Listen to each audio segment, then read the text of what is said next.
USAID, the Agency for International Development, is in a panic. President Trump says it is run by radical lunatics and they've got to go. Elon Musk says it's a criminal organization that needs to die. Joe Biden's big push into LGBTQ got a lot of attention, but billions more are wasted every year. I was sorry to find that the USAID pages that bragged about all the LGBT funny stuff don't work anymore, but I found this video before it disappeared. I am proud to launch USAID's first ever lesbian, gay, bisexual, transgender, queer, and intersex inclusive development policy.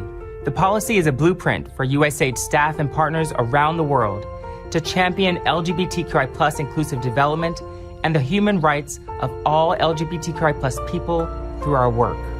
Here's USAID's boss under Joe Biden wrapping her tongue around the latest lingo.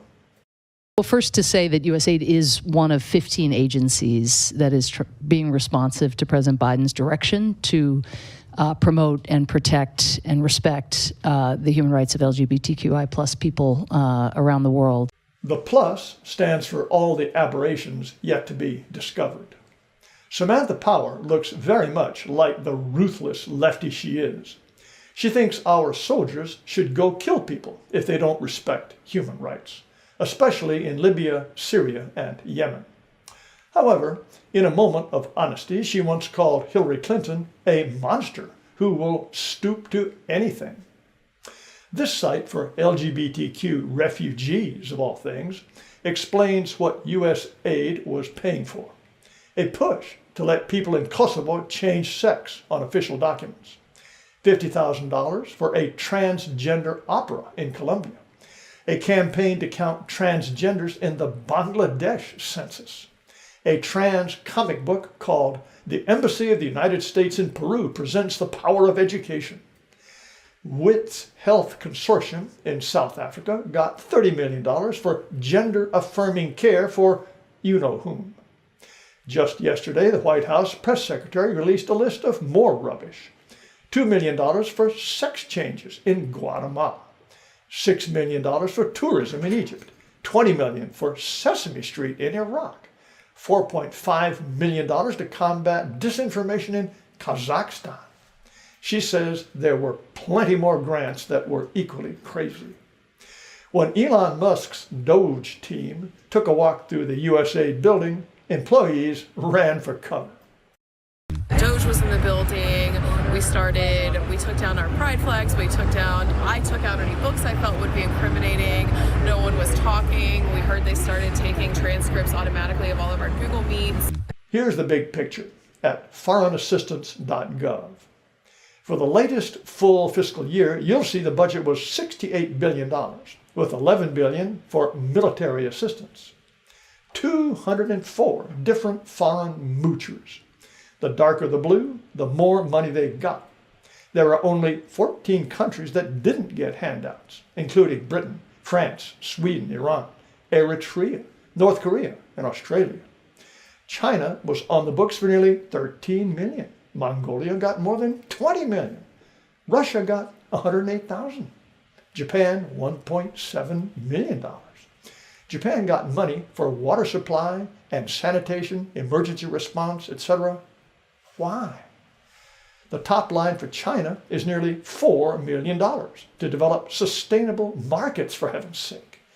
USAID redacted the next $3.6 million. You're not allowed to even know what that was. We even gave the Russians $100,000 to protect the environment. Here are the top sectors worldwide: economic development and humanitarian assistance, followed by peace and security, which means guns. At least half of the nearly $10 billion for health is to fight AIDS. Program support is the $4.6 billion it costs just to run this gigantic machine. And multi-sector is money we pour into boondoggles like the UN. The next line, democracy, human rights, and governance, is probably where they hide the really nasty stuff. USAID workers are screaming in distress because they have some of the cushiest jobs in government. More than 6,000 of them work overseas. And here's just a partial list of the perks, including business class travel, housing allowances, private school tuition for children, hardship pay because there isn't a Planet Fitness around the corner, etc.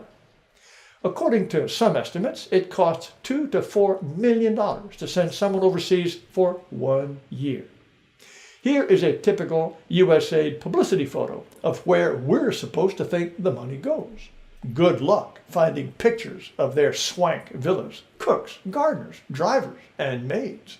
So-called aid workers live like lords in Kampala or Lagos, and then retire with full benefits after 20 years. What countries have really cleaned up? Here are both economic, the light bar, and military aid, the red bar. Going back to 1946, Israel is far and away the winner, over $300 billion.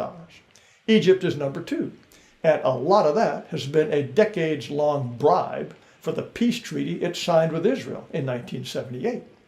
We squandered $150 billion in Afghanistan because we thought that if we killed enough Afghans, the survivors would be good lefties and learn to wear bikinis.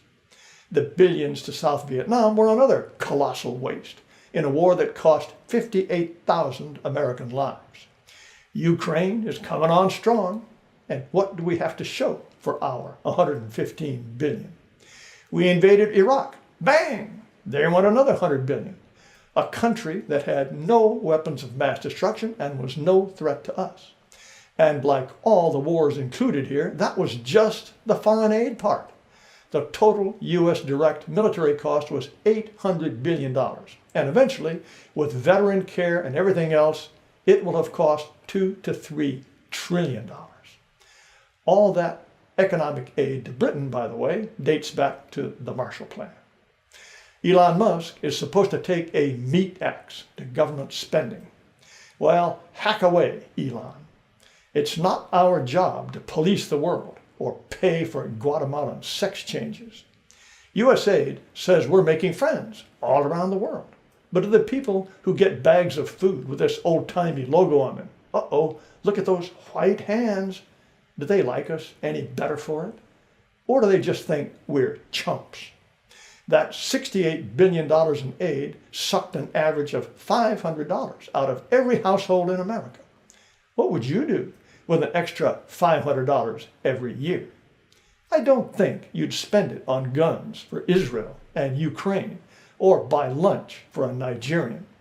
But wouldn't it be nice if the choice were up to you?